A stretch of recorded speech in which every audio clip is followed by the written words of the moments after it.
আপনি আমি কে? নবী করিম সাল্লাল্লাহু আলাইহি সাল্লামের সাথে, তার স্ত্রীদের সাথে, উম্মুল মুমিনিনদের সাথে ছোটখাটো বিষয় নিয়ে মান অভিমান হয়েছে না হয় নাই? বহুত হয়েছে। এটা বাস্তবতা যে প্রেমের শুরু আর শেষ একরকম থাকে। যারা বিচক্ষণ তারা একটু হিসেব করে পা বাড়ায়। ঠিক একইভাবে বৈবাহিক জীবনে তিনটা ধাপ আছে। কয়টা ধাপ আসে? তিনটা ধাপ আছে।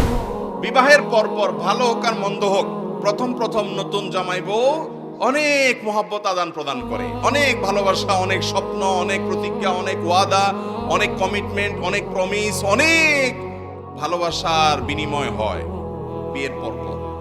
এরপর যখন 1-2 বছর চলে যায়, আল্লাহ তাআলা একটা বাচ্চা দেন।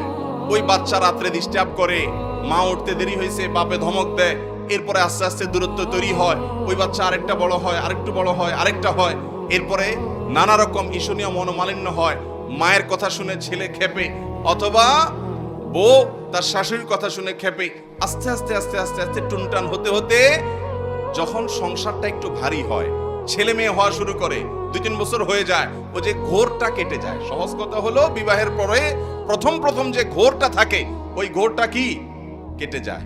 অনেকটা ইয়ের মতো, সফট ড্রিঙ্কসের মতো। সফট ড্রিঙ্কসের বোতল যখন আপনি মুখটা খোলেন, যেই পরিমাণ ঝাঁজ এবং তেজ থাকে, কিছুক্ষণ পরে আস্তে করে সেটা লেভেলে চলে আসে কি আসে না? বিবাহের পর প্রথম যে মহব্বত থাকে, যে বোঝাপড়া থাকে, যে আকর্ষণ থাকে, এটা আস্তে আস্তে কমে।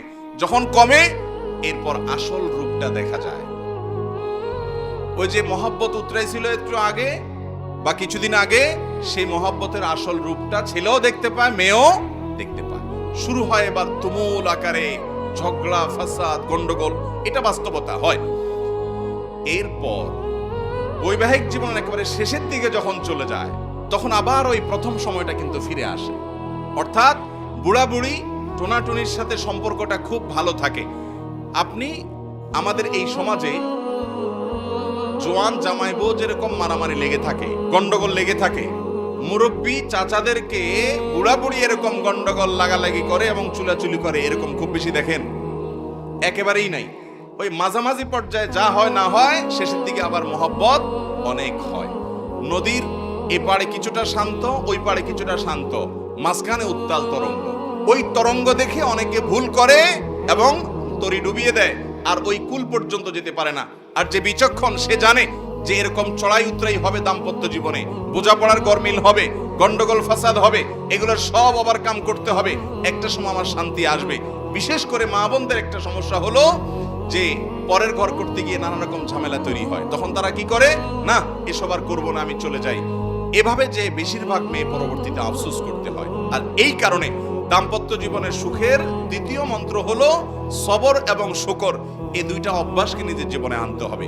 যাদের মধ্যে সবর নাই, যাদের মধ্যে কৃতজ্ঞতা নাই, এরা কখনো দাম্পত্য জীবনে সুখী হতে পারে? দাম্পত্য জীবনের সুখের অন্যতম মূল মন্ত্র হলো সবর করা। কারণ দুই ফ্যামিলির দুইজন মানুষ একত্রে সংসার করবে, এক ছাদের নিচে থাকবে, জীবন কাটাবে, সব কিছু ব্যাটে বলে কিয়ামত পর্যন্ত কোনোদিনই হবে। আপনি আমি কে? নবী করিম সাল্লাল্লাহু আলাইহি সাল্লামের সাথে, তার স্ত্রীদের সাথে, উম্মুল মুমিনিনদের সাথে ছোটখাটো বিষয় নিয়ে মান অভিমান হয়েছে না হয় নাই? বহুত হয়েছে। এবং সে মান অভিমানটা আমাদের মতো না, তাদের মতো করে হয়েছে। কারণ স্বামী স্ত্রী একসাথে দাম্পত্য জীবনে যখন সময় কাটাবে, তাদের মধ্যে বোঝাপড়ার গরমিল হবে। এই সময়টাতে দরকার হয় সবর করা। মনে রাখবেন, ইবাদতের অনেক বড় একটা পার্ট হলো সবর এবং ধৈর্য। আল্লাহ কোরআনে বলেছেন, ইন্নামা ইউওয়াফাস সাবিরুনা আজরাহুম বিগাইরি হিসাব। যাদের পুরস্কার আল্লাহ তাআলা কোনো হিসাব করে দিবেন না, তারা হলো যারা সবরকারী, ধৈর্যকারী তারা। অতএব দাম্পত্য জীবনে ধৈর্য থাকতে হবে। স্বামী অনেক উল্টাপাল্টা করবে, সবর করতে হবে। মনে করতে হবে এর চাইতে অমানুষও পৃথিবীতে আছে। আবার স্ত্রী অনেক উল্টাপাল্টা করবে, সেক্ষেত্রেও সবর করতে হবে। মনে করতে হবে যে এর চাইতে অমানুষ অনেক আছে, এবং নিজেকে সান্ত্বনা দিতে হবে। অনেক ক্ষেত্রে কৌশলী হইতে হবে। বিশেষ করে দাম্পত্য জীবনে কৌশল ছাড়া আপনি সুখী হতে পারবেন না। আশরাফ আলী থানভী রহমাতুল্লাহ আলাইহি একটা ঘটনা বলেছেন সম্ভবত একবার, যে ওনার কাছে এক ব্যক্তি এসে বলল, হুজুর, আমার বাসায় যে মহিলা আছে, আমার স্ত্রী, এই ভদ্র মহিলা আমি বাহির থেকে গেলেই কোনো কারণ ছাড়া অযথাই আমার উপরে সে চড়াও হয় এবং খুব বাজে ব্যবহার করতে থাকে। আমি আপনার ওয়াজটা শুনে একটু সবর করার চেষ্টা করি, কিন্তু কত পারা যায়, পারি না। আপনি একটু আমাকে বুঝায় বলেন তো আমি কি করতে পারি। তখন উনি বললেন যে, আপনাকে একটা বুদ্ধি শিখাই। বাসায় ঢোকার আগে দরজার সামনে গিয়ে কয়েক সেকেন্ডের জন্য আপনি একটু মাথাটা নত করবেন, করে কল্পনার জগতে ডুব দিবেন। ডুব দিয়ে নিজেকে নিজে বলবেন যে আমি এখন দরজা খোলার সাথে সাথে কথার কথা একটা কুকুর আমার বাসায় আছে, কুকুরটা আসবে, তো কুকুর মানুষ দেখলে ঘেউ ঘেউ করে, এটা করবে। এটা আপনি শুধু মাথায় মনে মনে চিন্তা করবেন। এরপরে খোলার পর মানুষকে কুকুর মনে করে ছোট করা না, মানে এটা জাস্ট একটা ট্রিটমেন্ট, যে আমি মানুষ না, মনে করলাম যে একটা মানুষের বাসায় একটা কুকুর আছে, তো কুকুরটা আমাকে ঘেউ ঘেউ করবে, এটা তোমার মনে করবা। মনে করার পর এরপরে দরজা নক করবা।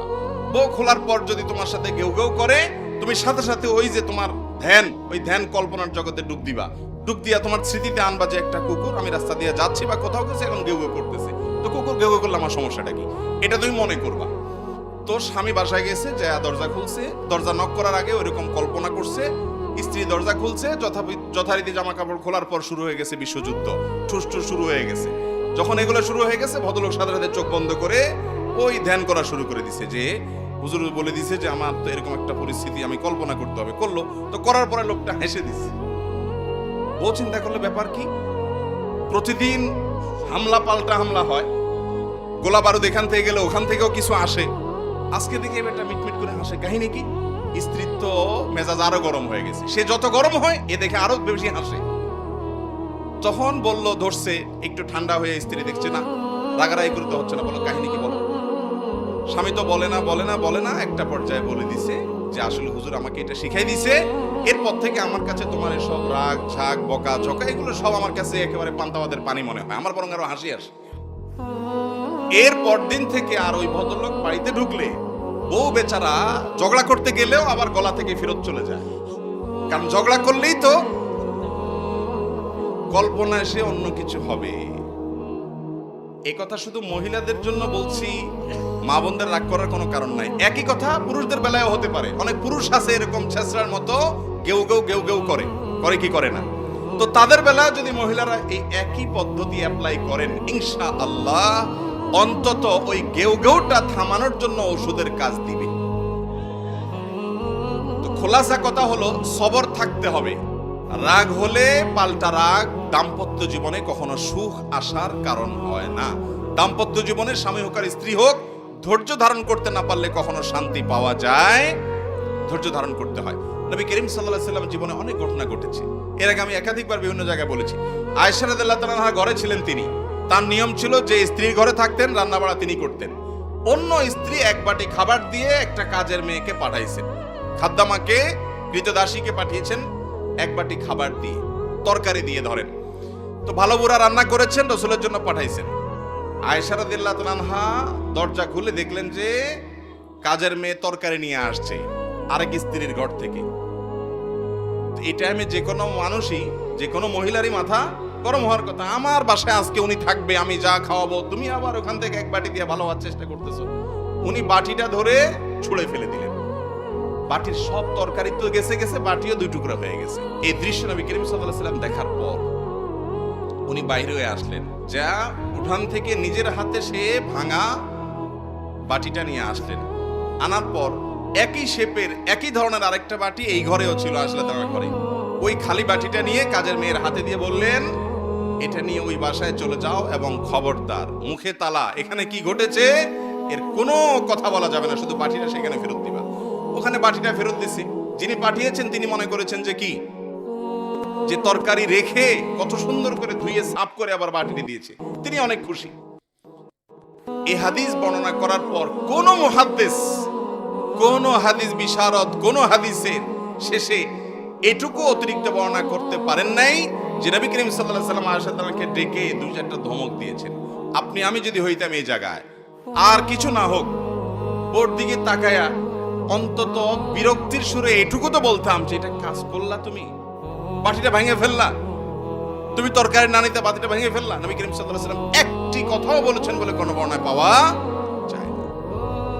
দাম্পত্য জীবনে শান্তি আসার জন্য স্ত্রীর অনেক কিছুকে হজম করা শিখতে হয় স্বামীর, আবার একইভাবে স্বামীর অনেক কিছুকে হজম করা শিখতে হয় কার? স্ত্রীর। আজ আমাদের সমাজ ব্যবস্থায় ভোগ ভোগ ভোগ, ত্যাগের কোনো নাম নিশানা নেই, যার কারণে সবর কেউ কাউকে প্রতি করতে রাজি না। দাম্পত্য জীবনের শান্তির জন্য এই সবর এবং শুকর যা আল্লাহ তাআলা দিয়েছেন সেটার উপরে শুকরিয়া আদায় করার মানসিকতা থাকতে হবে, না হলে কোনোদিনই আপনি শান্তি পাবেন না।